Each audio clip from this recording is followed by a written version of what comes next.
সাকিব খানের ব্যক্তিগত জীবনের পাসওয়ার্ডটা আসলে কার হাতে? আবারও বলবো যে এইবার আমার ব্যক্তিগত জীবনের পাসওয়ার্ড আমার প্যারেন্টসের হাতে। আমি একদমই আর পাসওয়ার্ড ভুলভাল কোনো জায়গায় দিতে চাই না। অপু বুবলি দুজনেই আমার জীবন থেকে বাদ।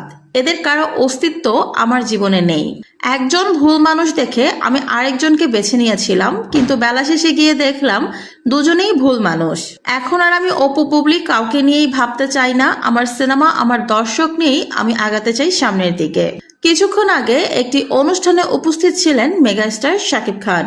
উপস্থাপিকা মজার ছলে শাকিব খানকে প্রশ্ন করেন, বর্তমানে আপনার জীবনের পাসওয়ার্ড কার হাতে?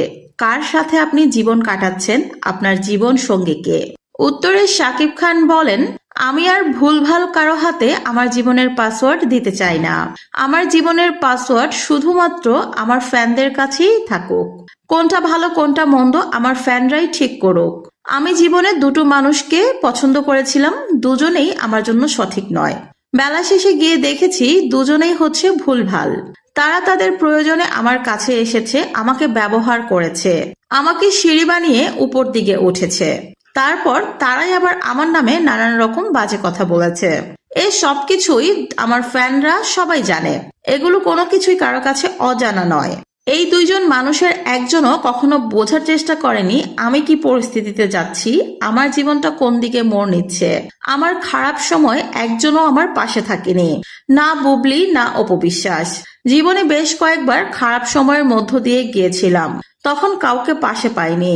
শুধুমাত্র আমার ভালো সময় এরা আমাকে নিয়ে ভালো ভালো কথা বলে, আমার কাছাকাছি আসার চেষ্টা করে। খারাপ সময় যাদেরকে পাশে পাইনি, বরঞ্চ আমার বিরুদ্ধে আরো বিরোধিতা করেছে, আমার পেছনে নানান রকম ষড়যন্ত্র করেছে, সেই মানুষগুলোকে নিয়ে কিভাবে ভবিষ্যতে সামনের দিকে এগিয়ে যাব বলুন? তাই সিদ্ধান্ত নিয়েছি আমার জীবনের পাসওয়ার্ড আমি আর ভুলভাল কারো হাতে দিচ্ছি না। শুধুমাত্র আমার ফ্যান ফলোয়ারদের হাতেই আমার জীবনের পাসওয়ার্ডটা থাকুক। অনেক তো হলো, বয়সও হয়ে গেছে, আর পাসওয়ার্ড দেওয়ার মতো কিছু নেই। আমার বাকি জীবনটা আমি আমার কাজ নিয়েই থাকতে চাই।